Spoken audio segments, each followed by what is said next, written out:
करमाळामध्ये सीना नदीला पूर आल्यानंतर जे आहे ते नागरिकांना सीना नदीकाठच्या स्थलांतर केलं होतं। करमाळ्यातील जे आहे ते महामुनी मंगल कार्यालय या ठिकाणी जे आहे ते हे नागरिक आहेत त्यांना स्थलांतर केलं होतं। आपण पाहू शकतो की प्रशासनाच्या वतीनं जे आहे ते पूर आल्यानंतर सुरक्षित स्थळी जे आहे ते या नागरिकांना आणण्यात आलं होतं।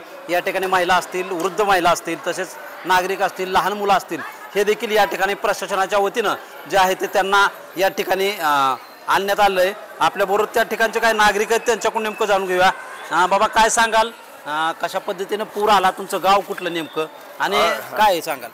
मी नारायण सखाराम जाधव, राहणार निलज, तालुका करमाळा, जिल्हा सोलापूर।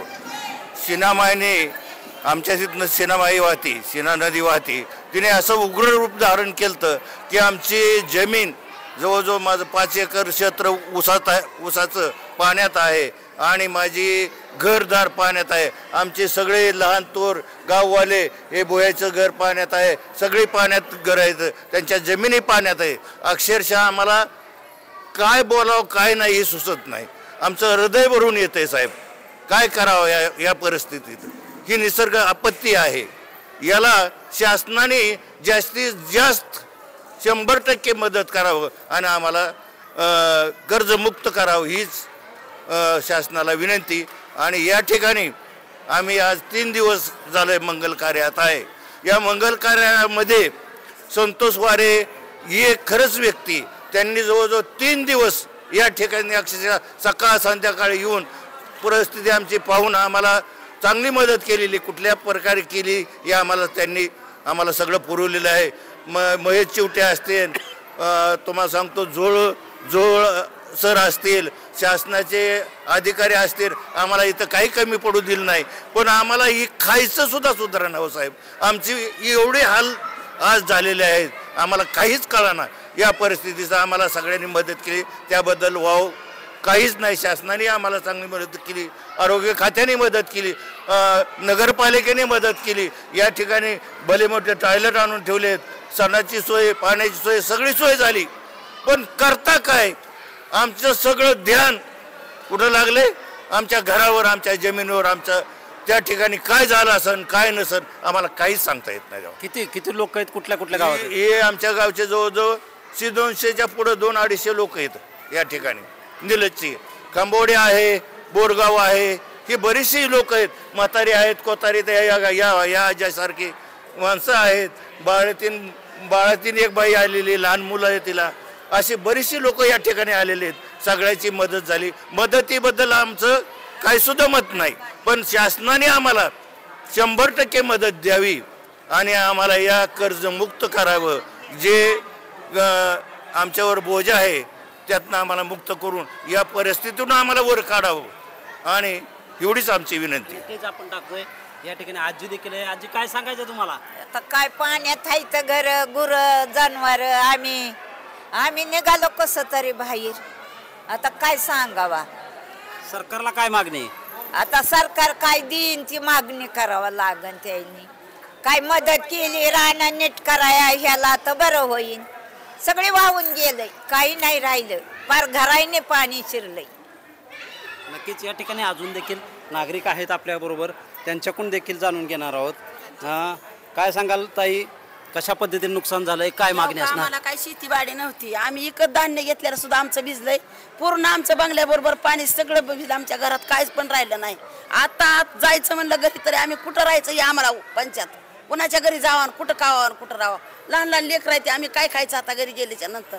चला तुम्ही सध्या मार बघा आमचा, आम्ही इकत घेतलाय, आम्हाला काही शेतीवाडी नाही, काय नाही। 2 मुलं आहेत, त्या दोन्ही मुलं तिथं ठेवले त्या जनावरांसाठी, 2 शेरड 2 जनावर, त्या जनावरात 4 आहेत आणि 2-4 शेरड आहेत, त्याच्यासाठी तिथं ठेवले। त्या कोंबड्या 100 होते, ती सगळ्या मरून गेल्या, त्याच्यातून साऱ्या गाळ्याच्या बसले पाण्यात। पूर्ण आमच्या घराला सगळ्या पाणी लागले, असं एवढं कापड म्हणतात तर कोरडा नाही आमच्या घरी। सध्या आमच्या बोयाच्या घरी तुम्ही समक्ष येऊन बघायचं आमचं परिस्थिती, आम्हाला शेतीवाडी नाही, काय नाही, आम्ही हातावर पोट भरत होतं, जाळ्या भांड्यात दंता सगळा गेलाय आमचा पाण्याने वाहून, एक नाव पण गेली आमची वाहून।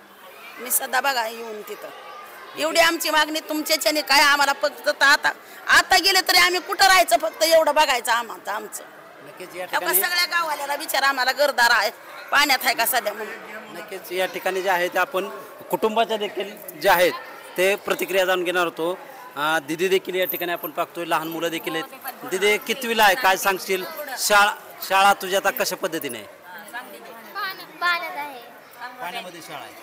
कितवीला आहे दिदी? 9वीला. दप्तर वगैरे तुझं कसं आहे आता? सगळं भिजलंय. घरात पाण्याखाली गेले, घरात पाण्यात गेले, सगळं भिजलंय, काहीच राहिलं नाही आमचं. आम्ही सगळे इथं हाय असं आले ना, आमचं सगळे पाण्याखाली गेले. आम्हाला शेती पण नाही, काहीच नाही. जाळी ही पाण्यात गेले सगळं. नक्कीच आपण पाहतो. दिदी काय बोलायचं तुला सरकारला, काय सांगायचंय? माझं बाळ सध्या घरी येतं. काय वाटतंय तुला, काळजी वाटते पप्पांची? कशामुळे? पाण्यामुळे. नक्कीच आपण पाहतो की या ठिकाणी दिदी जी आहे, दुसरी दिदी तुझा आपल्या बरोबर आहे. दिदी तू काय सांगशील, कितवीला आहे? आमचे पप्पा पाण्यात आहेत, आमच्या शेळ्या गेल्या, आमचं घर पाण्यात आहे, दप्तरही गेली, गणवेश गेली, आमची सगळी शाळा पाण्यात आहे. कितवीला आहे दिदी तू? 7वीला. 7वीला. कुठल्या शाळेमध्ये शिकते? श्री संगमेश्वर विद्यालय समोर. नक्कीच आपण पाहतोय की या ठिकाणी जे आहे ते लहान मुलं देखील या ठिकाणी असून त्यांचे जे विद्यालय आहे ते देखील सध्या पाण्यामध्ये असल्यामुळं जे आहे ते पूर्णपणे जे आहे ते सुट्टी जे मुलांना आहे त्यांचं दप्तर देखील या ठिकाणी पाहायला मिळतं. काहींचे पालक देखील त्या ठिकाणी असल्यामुळं सध्या विद्यार्थी सुद्धा चिंतेत असून सरकार मात्र याकडे कशा पद्धतीने बघतंय. यांनी तात्काळ सरकारकडे मदत जी आहे ती मागितलेली असून यांचं आता सध्या घरामध्ये गेल्यानंतर देखील इतकी बिकट परिस्थिती असल्याची प्रतिक्रिया त्यांनी दिली असून सध्या घरी गेल्यानंतर देखील आम्हाला कुठल्याही प्रकारचं अन्नधान्य असेल किंवा साहित्य वस्तूचं जे कुटुंबाला लागणाऱ्या त्या देखील नसल्याची खंत यावेळी नागरिकांनी बोलताना व्यक्त केली असून सध्या आम्हाला लवकरात लवकर शासनानं मदत करावी अशी मागणी जी आहे ते या निलज ग्रामस्थांच्या वतीनं करण्यात आली आहे. शीतलकुमार मोठे, TV9 मराठी, करमाळा, सोलापूर.